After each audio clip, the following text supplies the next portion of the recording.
ang mga babae at ang kautusan. Henesis 2:22 hanggang 24. Ang tadyang na kinuha ng Panginoong Diyos sa lalaki ay nilikha niyang babae at dinala niya sa lalaki.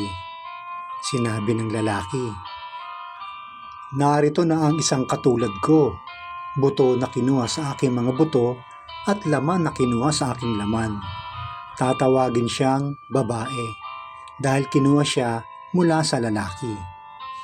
Iyan ang dahilan na iiwan ng lalaki ang kanyang ama't ina at makikipag-isa sa kanyang asawa, at silang dalawa ay magiging isa. Si Eva ang nadaya at hindi si Adan. Henesis 3:6. Nang pinagmasdan ng babae ang puno, napakaganda nitong tingnan at ang bunga ay parang masarap kainin, at dahil sa pagnanais niya maging marunong, pumitas siya ng bunga at kumain ito. Binigyan din niya ang kanyang asawa na kasama niya at kinain din ito. Deuteronomio 22:5. Hindi dapat magsuot ng kasuotang panlalaki ang mga babae o ang mga lalaki ng kasuotang pambabae, dahil kinasusuklaman ng Panginoon na inyong Diyos ang gumagawa nito. Leviticus 18:22. Huwag kang sumiping sa kapwa mo lalaki o kapwa mo babae, dahil ito'y karumal-dumal. Unang Korinto 6:9 hanggang 10. Hindi nyo ba alam na hindi magmamana ng kaharian ng Diyos ang masasama? Huwag kayong palilinlang, sapagkat kailanmay hindi magmamana ng kaharian ng Diyos ang mga immoral, sumasamba sa Diyos-Diyosan, nangangalunya, nakikipagrelasyon sa kapwa lalaki o babae, magnanakaw, sakim, lasenggo, mapanlait at mandarambong. Unang Korinto 11:11 hanggang 12. Ngunit dapat ninyong tandaan na sa buhay natin sa Panginoon, kailangan ng babae ang lalaki at kailangan din ng lalaki ang babae. Dahil kung nagmula ang unang babae sa lalaki, ang lalaki naman ay ipinapanganak ng babae, at ang lahat naman ay nagmumula sa Diyos. Ang pagtatakip sa ulo kapag sumasamba. Unang Korinto 11:3 hanggang 10. Ngayon, gusto kong malaman ninyo na si Kristo ang ulo ng bawat lalaki, at ang lalaki ang siya namang ulo ng babae, at ang Diyos naman ang ulo ni Kristo. Kung ang isang lalaki ay nananalangin o nagpapahayag ng mensahe ng Diyos na may takip ang ulo, nagdadala siya ng kahihiyan sa kanyang ulo na si Kristo. Ang babae namang nananalangin o nagpapahayag ng mensahe ng Diyos na walang takip ang ulo ay nagdadala ng kahihiyan sa kanyang ulo na walang iba kundi ang lalaki, at para na rin siyang nagpakalbo. Kung ayaw magtakip ng ulo ang isang babae, magpaputol na lang siya ng buhok. Ngunit kahiya-hiya naman sa babae ang magpaputol ng buhok o magpakalbo, kaya dapat siyang magtakip ng ulo. Hindi dapat magtakip ng ulo ang lalaki kapag sumasamba, dahil siya'y larawan at karangalan ng Diyos. Ngunit ang babae ang karangalan ng lalaki, sapagkat hindi naman nilikha ang lalaki mula sa babae, kundi ang babae ang nagmula sa lalaki, at hindi naman nilikha ang lalaki para sa babae, kundi ang babae para sa lalaki.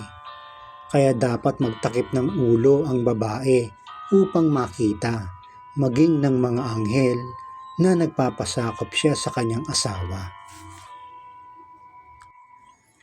Unang Timoteo 2:12. Hindi ko pinahihintulutan ang mga babae na magturo o mamuno sa mga lalaki. Kailangang tumahimik lang sila. Kawikaan 30:20. Ganito ang ginagawa ng babaeng nagtataksil sa kanyang asawa. Sumiping siya sa ibang lalaki pagkatapos sasabihin niyang wala siyang ginagawang masama. Isaiah 33:1. Nakakaawa kayong nangwawasak na hindi pa nakaranas ng pagkawasak. Nakakaawa kayong mga taksil na hindi pa napagtataksilan. Kapag natapos na ang inyong pangwawasak at pagtataksil, kayo naman ang wawasakin at pagtataksilan. Awit ni Solomon 2:7.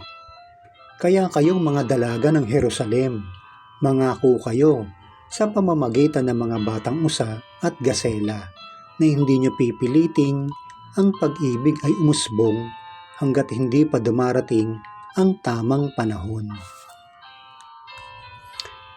Mangangaral 7:27 hanggang 28.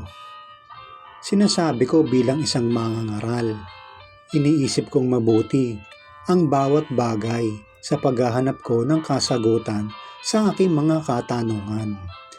Pero hindi ko pa rin natagpuan ang mga kasagutan. Ngunit ito ang aking natuklasan. Sa 1,000 lalaki, isa lang ang matuwid. Pero sa 1,000 babae, wala ni isang matuwid. Leviticus 18:19. Huwag kang sumiping sa babaeng may buwa ng dalaw dahil itinuturing siyang marumi.